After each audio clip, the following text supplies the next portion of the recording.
The last breath of the beast smoke covered the sky. Fire burned the trees. The air was heavy, and every breath hurt. Kari ran through the black forest, her arms shaking, her eyes full of tears. Behind her, something large limped her beast. Burrow was bleeding. His fur was dark with ash and red with blood. He was big, strong, and had saved her many times. But now, he was dying. Kari fell to her knees beside a broken wall. Her hands touched Burrow's face. He groaned softly, his golden eyes weak. He had carried her when she was a child. He had fought soldiers and machines to protect her. And now he could. "Not walk. We're safe here," Kari whispered, though she knew it was a lie. She pulled a torn cloth from her bag and pressed it against Burrow's wound. He let out a soft growl, not of anger, but of pain. His body shook. He had lost too much. Blood.Kar. looked up. The sky was red. Enemy drones flew far above, searching for survivors. The war had started just a week ago, and already her village, her people, her family, they were all gone. Only she and Burrow remained. She hid with him in the ruins of an old city. Stone walls stood like broken teeth. Vines and dust covered the place. It had been dead for years long before the war. Now it was their last hiding spot. Kari sat close to Burrow and leaned against his warm side. His breathing was slow. She didn't speak. She didn't cry.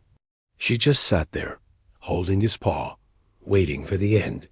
And then she heard it. A sound, soft, careful, like boots on stone. Kari froze. Her hand moved to her small blade. She stood. Slowly, heart pounding. Shadows moved between the pillars. She raised her weapon. "Who's there?" No answer. Then, from behind a wall, a figure stepped out. It was not a beast. It was not a drone god. It was a man, tall, wearing armor that glowed. Faint blue at the chest. His face was covered by a strange helmet. Lights blinked on his arms and back. Kari's breath caught. A human. She had heard stories of humans. Ancient ones. Strange ones. Her people said they came from the stars long ago, and then vanished. Some said they were gods. Others said they were monsters. Now, one stood in front of her. The man raised his hand slowly, showing he had no weapon. He stepped forward. Kari did not lower her blade. "Stay back," she warned. He nodded. And stopped. Then he did something strange. He reached into a pouch on his side, slowly pulled out a small silver box, and placed it on the ground. He pressed a button. A soft hum filled the air. A blue light came out and floated toward her. Kari stepped back, afraid. But the light stopped and turned into food, real food. Warm and clean. Her stomach growled. She hadn't eaten in 2 days. Still, she didn't move. The man pointed to the food, then pointed to Burrow. He knew. He could see her beast was dying. Kari looked down at Burrow. His eyes were closed now. His chest rose and fell, slower and slower. Dropped her blade, walked to the food, picked it up. Warm bread and water. She gave the bread to Burrow first. He did not eat. She pressed water to his mouth. He drank a little, just a few drops. The man moved closer. Slowly, carefully. He kneeled beside Burrow and placed a small round device on the beast's shoulder. A green light blinked. Kari watched as the bleeding slowed. The wound closed a little. Burrow sighed a long, soft breath. Kari looked at the man. He was still silent. But now she saw his face through the clear part of his helmet. He looked young, tired, but kind. "Why are you helping?" she asked. He didn't answer. He tapped a small screen on his wrist. A voice came out, not his own, but one that said, "No harm. Help only. You are not alone." Kari felt something break inside her, a wall she had built to stay strong. Her knees gave out. She sat beside Burrow again and touched the human's hand. Warm, real. She had waited for death, but a human had come instead. The stranger in the Asheskari watched the human carefully. Even though he had helped Burrow, she didn't fully trust him. No one had ever come to help her before, not even her own people when the bombs fell. The human sat quietly near the wall, checking the device on his wrist. It showed blinking lights and strange symbols Kari couldn't understand. His armor made soft clicking sounds, like it was alive. Burrow, her beast, was breathing better now. The green light on his shoulder still blinked. Whatever the human had done, it was working. But Burrow was weak and couldn't stand yet. Kari held his head gently. "You stay with me," she whispered. "I won't leave you." The human looked at her, then at Burrow. Slowly, he reached into a side pocket and pulled out a small silver cube. He tapped it. A soft blue map appeared in the air. Kari's eyes widened. She saw red dots moving on the map. Enemy drones. The human pointed to one dot. It was close, too close. Kari jumped to her feet. "They're coming?" The human nodded once. She looked at Burrow, then back at the man. "He can't run." The human paused, then pulled another device from his pack. It looked like a flat disc. He pressed it to Burrow's side. A glow covered the beast. Kari screamed. "What are you doing?" The human held up both hands. "Safe," he said. To her shock, Burrow began to shrink, not painfully, but slowly and gently. His size became smaller, just enough to carry. The armor must have some kind of advanced tech, something to reduce mass. Kar, I blinked in disbelief. That's not possible. But it was. Burrow, still breathing, now fit in her arms like a large dog. She lifted him carefully. He was lighter. The human tapped his wrist again and pointed to the back of the ruins. Kari followed. They ran through the broken city, ash falling like snow. Each step echoed. Kari held Burrow close. Behind them, distant buzzing grew louder. Drones were near. They reached a collapsed building. The human knelt and pushed aside a thick slab of metal. Underneath was a hidden hatch. He opened it and pointed down. A tunnel. Kari hesitated. She looked behind, flashing. Red lights danced in the smoke. No time. She climbed down first, holding Burrow. The human followed and sealed the hatch above. Darkness. But after a second, his suit lit up. Soft blue light covered the narrow tunnel. The walls were old, carved from stone. Symbols ran along them, strange shapes, glowing faintly as they walked past. Kari touched one. It felt warm. "What is this place?" She whispered. The human didn't answer. Maybe he didn't know either. The tunnel went deeper. The air was dry, silent, safe for now. After some time, they reached a large underground chamber. Old metal. Doors stood on each side. Kari laid Burrow down gently and looked around. Then she asked, "Who are you?" The man touched the side of his helmet. It opened slowly with a hiss. His face was pale, tired, and dirty, but human. "My name is Eli," he said softly. His voice was calm. He spoke slowly so she could understand. "I came from orbit, from the fleet above." Kari frowned. "There's a fleet?" Eli nodded. "We came when we saw the destruction. Your planet was silent, but not dead." Kari sat beside Burrow. "Everyone's gone. My family, my people. The machines killed them." Eli looked down. "We know those machines. They have attacked other worlds, too. We fought them before. We thought they were gone." Kari stared at him. "Why are you helping me?" Eli didn't answer for a moment. Then he said, "Because someone helped me once." He stood and walked to the far wall. He brushed off dust, revealing more glowing symbols. Kari looked closer. They were similar to the ones in the ruins above. Eli touched one. The wall lit up, and a soft humming filled the air.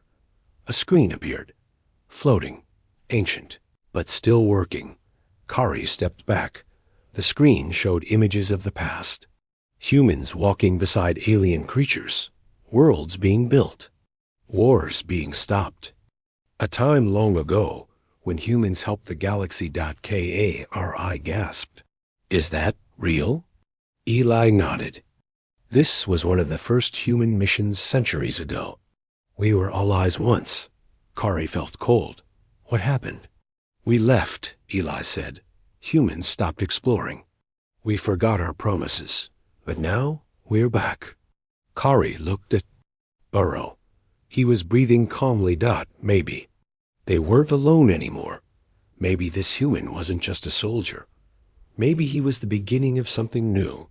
The escape tunnel of the chamber was quiet. Kari sat next to Burrow, who was still breathing softly.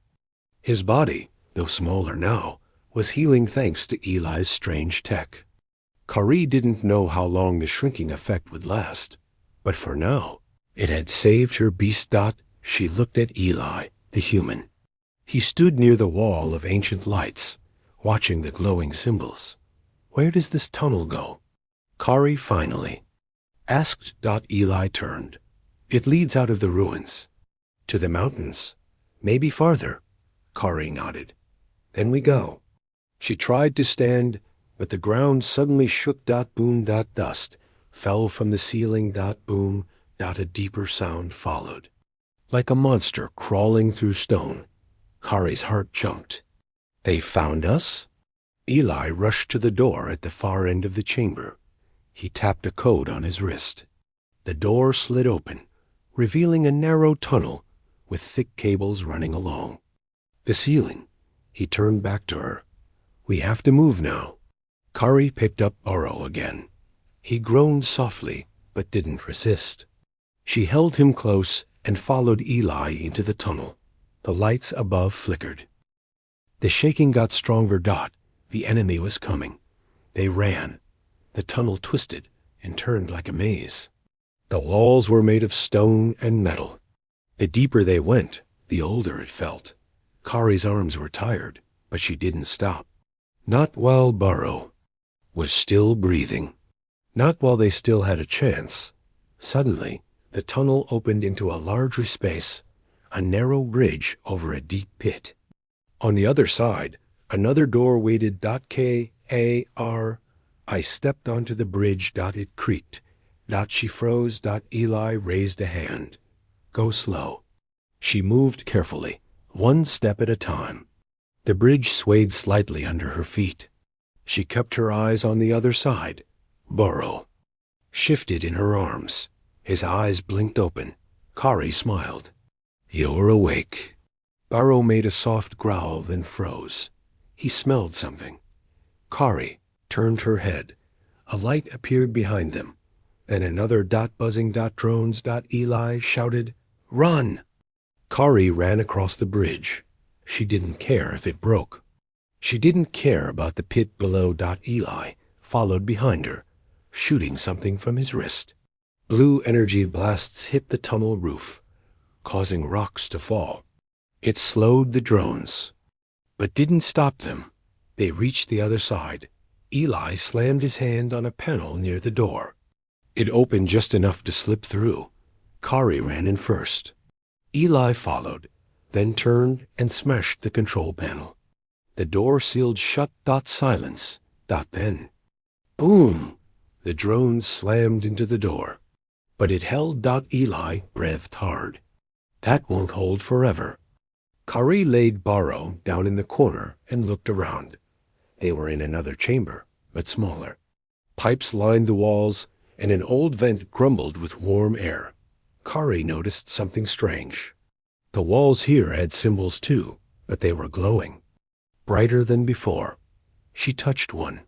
The whole room lit up. A soft sound filled the space. A voice, but not Eli's. A woman's voice. Calm, old. Welcome, traveler. You have reached the heart of the system. Kari stepped back. What is that? Eli looked surprised too. An AI, artificial intelligence. But it's ancient. The voice continued. Your presence has reactivated a lost sanctuary. This place was built by the first human explorers. You carry their mark. Eli checked his wrist device. It's responding to my suit. The voice shifted. You are not alone. The enemy cannot reach you here. This is a place of memory and hope. Kari felt her heart beating fast. A place of hope? For the first time in days, she felt something she had lost peace. But it didn't last long. Eli looked up. We can't stay long. The AI is helping, but the enemy will find a way in. Kari nodded. Then we keep going. She pointed to a panel on the far wall. Another door? Eli walked over and scanned it. Yes, this leads to the outer tunnels. Maybe. Freedom. Kari looked at Burrow. The shrinking tech was wearing off. He was growing, slowly returning to full size. I can't carry him anymore, she said. Eli thought for a moment. Then he smiled. He tapped his wrist again. A panel opened on the floor. Inside was a floating platform, a hover sled, powered by the old tech. Put him on this, Eli said. Kari helped Burrow onto the platform. It hovered quietly, strong enough to carry him. They were ready. Eli looked at her. You're stronger than you know. Kari didn't answer. She just stared at the new tunnel ahead. Dark, unknown, but it was the only way. She took Burrow's paw and whispered, We're not done yet. And they stepped forward into the next path. The message of the ancients. The tunnel grew wider as they walked. The hover sled glided smoothly behind them, carrying Burrow's body. He was resting again, but his breathing was calm. The shrinking tech had worn off completely now. He was back to full size. Kari walked beside him, never letting go of his paw. Eli moved ahead, with his wrist light shining into the shadows. Strange metal pipes lined the walls, but they weren't rusted.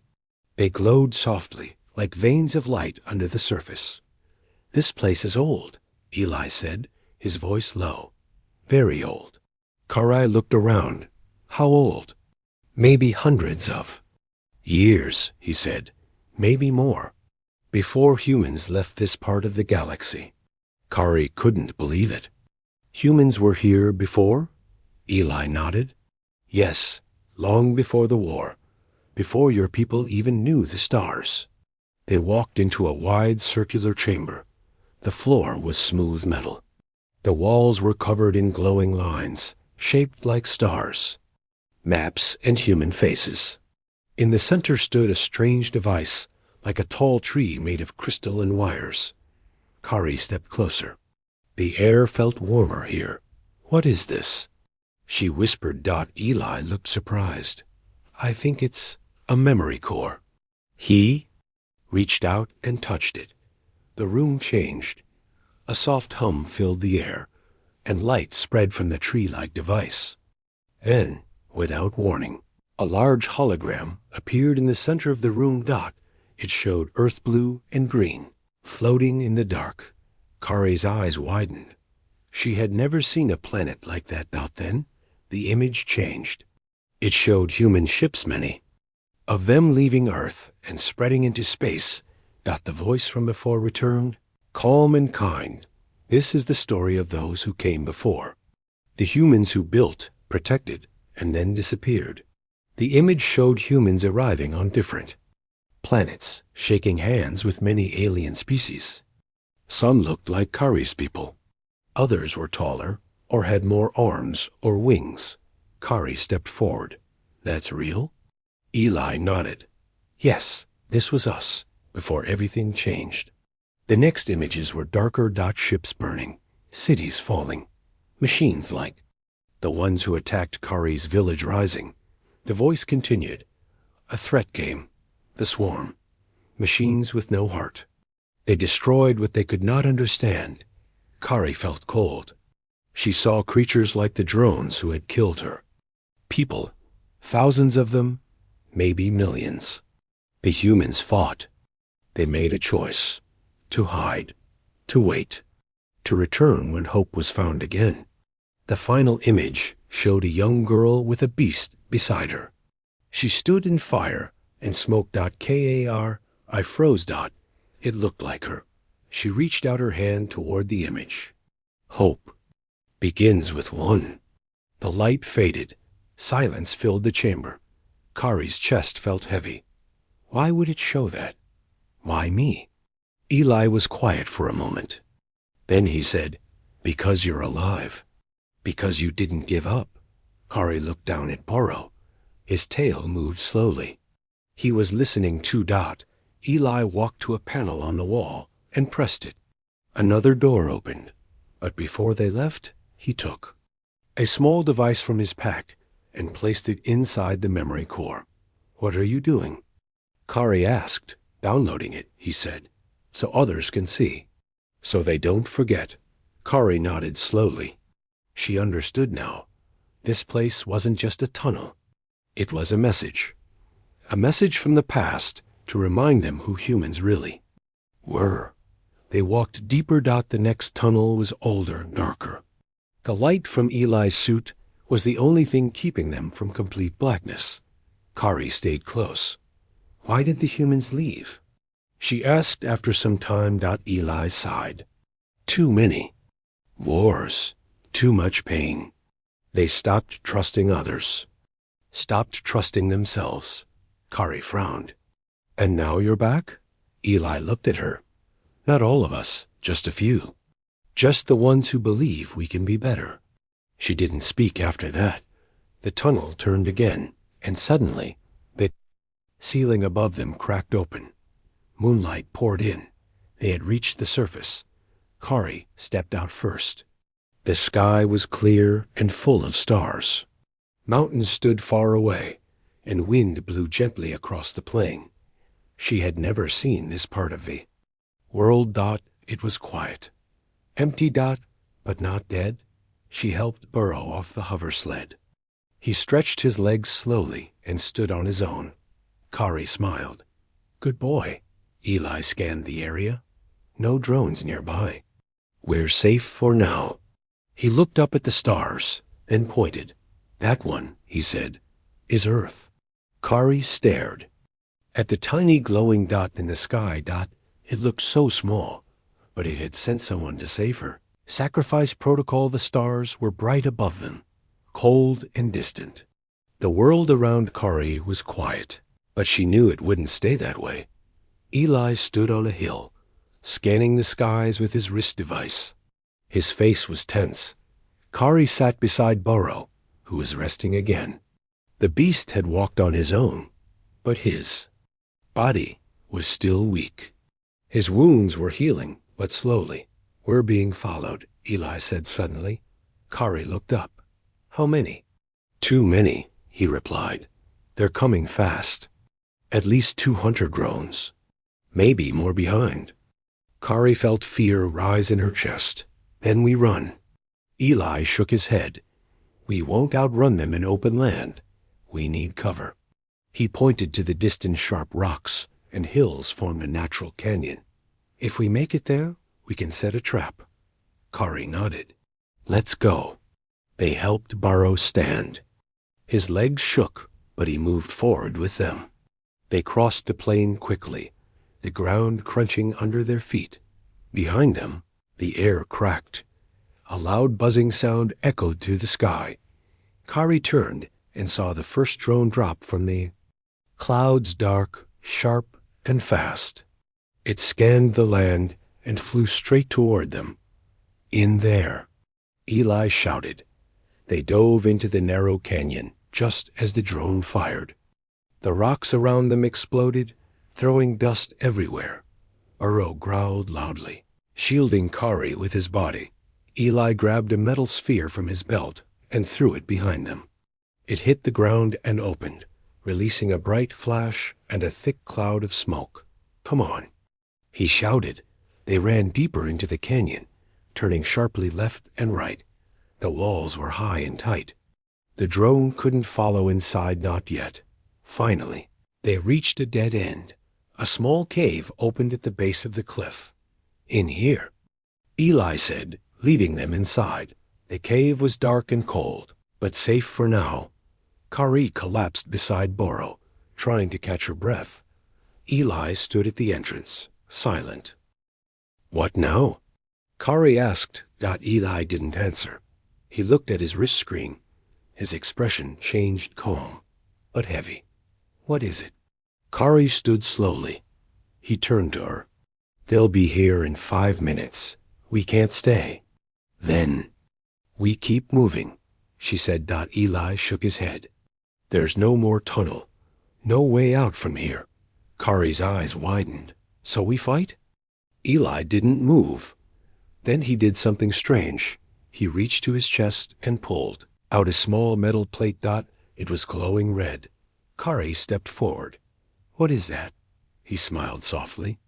"A fail-safe.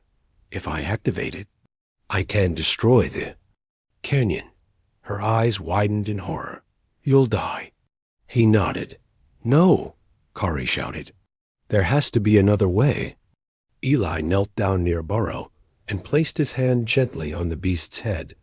"He's strong," he said. "He'll protect you." Kari grabbed his arm. "You saved us.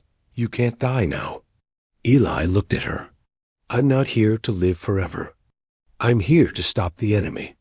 That's what humans promised a long time ago." Kari felt her throat tighten. She had lost everyone once already. She didn't want to lose him too. "You don't even know me," she whispered. He smiled. "I know enough. You didn't give up. You kept going when everything burned. You protected him, just like I will protect you." Kari's hands shook. She didn't know what to say. Burrow stood slowly. He walked to Eli and let out a low growl, not in anger, but in respect. Eli stood tall and tapped the plate on his chest. A soft beep echoed. "You have 30 seconds, he said. "There's a crack in the back wall. Squeeze through it and run. The cave will collapse after the blast." Kari looked back. She saw the crack, small but wide enough. She grabbed Burrow's fur and pulled him gently. "Come on, we move." She turned to Eli one last time. His helmet was off. His face was calm. "Thank you," she said. Eli nodded. "Make it count." Kari and Burrow slipped through the narrow crack just as the first drone screamed above the canyon.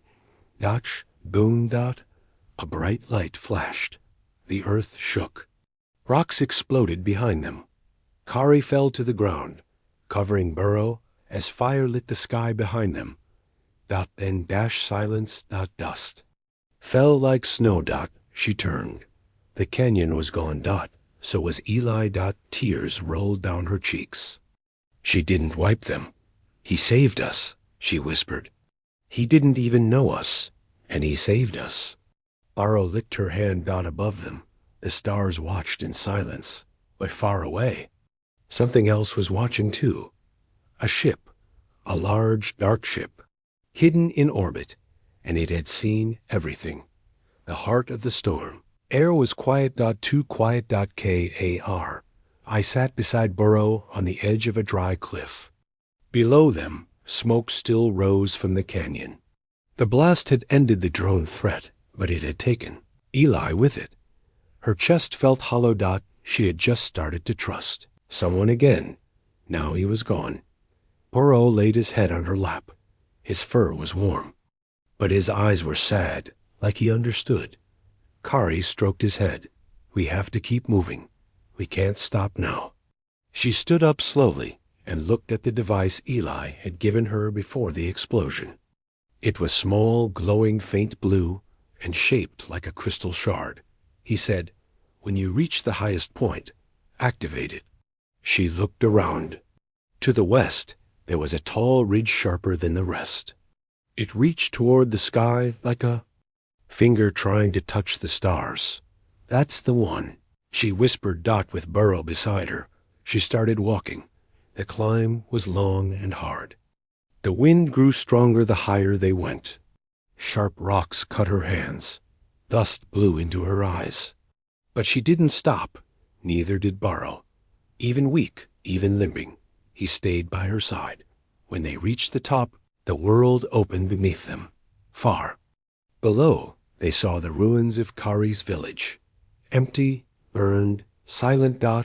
And then, in the distance, they saw it. The sky changed. Clouds spun in circles. Lightning flashed, not from weather, but from something unnatural. In the middle of the storm, a shape appeared. Dark, massive, floating above the land like a shadow from space. Kari, single quotes. His mouth fell open. What is that? Burrow growled softly. It was the enemy mothership. It looked like a mountain in the sky covered in armor, glowing with red lights. Its engines shook the clouds. It had come to finish what the drones had started. Kari's hands trembled. The crystal in her pocket blinked faster. She pulled it out and held it up. Then she pressed the top. The device lit up and sent a beam of light into the sky. It disappeared into the clouds. Nothing happened. Kari looked around. Did it work? The wind screamed louder. The mothership turned slowly toward her. She stepped back. Oh no. Suddenly, Burrow stood in front of her. His body tensed. His fur stood up. The ship had seen them. Red beams lit up on its underside. Weapons. Kari braced herself. Then the sky cracked. Roar filled the heavens, and fire rained from above. But it wasn't from the enemy. It was from Earth's fleet. Human. Ships, hundreds of them, dropped through the clouds like shooting stars. Sleek metal cruisers, glowing blue fighters, heavy gunships, all aimed straight at the mothership. Kari gasped. They came. The lead ship blocked the sun for a second. Its shape was massive, smooth, and black, like a sword made of steel and fire. The human fleet opened fire. The storm exploded. Missiles, lasers, and plasma blasts lit up the sky.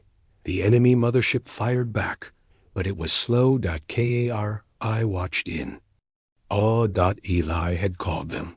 His beacon, his message, it had worked. The humans hadn't forgotten. They had returned. The battle shook the mountains. Kari and Burrow ran for cover as energy blasts rained down from the sky. Rock splinters flew everywhere. The wind howled like a monster. In the middle of it all, Kari saw something falling from the sky. Not debris. A drop pod. It slammed into the ground nearby, sending dirt flying. The door hissed and opened. A soldier stepped out. Human, armor shining. He removed his helmet. Kari stared in shock. It was Eli. Burned, bruised, alive. You're... She gasped. He smiled weakly. Protocol kicked in. Emergency transfer to orbit. Didn't want to leave without saying goodbye. Kari ran to him and hugged him tightly. You came back. I told you, he said. You're not alone anymore. Burrow walked up and gently nudged him. Eli laughed. I missed you too, big guy. Above them, the enemy ship began to fall. Fire consumed its engines. The humans had won the sky. Later, when the smoke cleared and the sounds of battle faded, Kari stood beside Eli on the same cliff. Will you stay? She asked. Eli looked at her. I think it's time we stay and help rebuild. Kari looked at the stars. She didn't feel small anymore. She felt part of something bigger. Burrow howled softly toward the heavens. Hope was alive again. The battle was over. For the first time in days, there was no fire in the sky. No buzzing drones, no screaming. No death. Just quiet. Just wind. Kari sat with Burrow at the edge of the ridge. Her beast lay beside her, breathing slow and deep. His wounds were healing now. Real healing. The humans had tools that worked like magic. It wasn't magic. It was Hope. Eli stood nearby, speaking into a small device on his wrist. His voice was calm, now no panic, no rushing commands. Just quiet words to someone far above. He turned to Kari.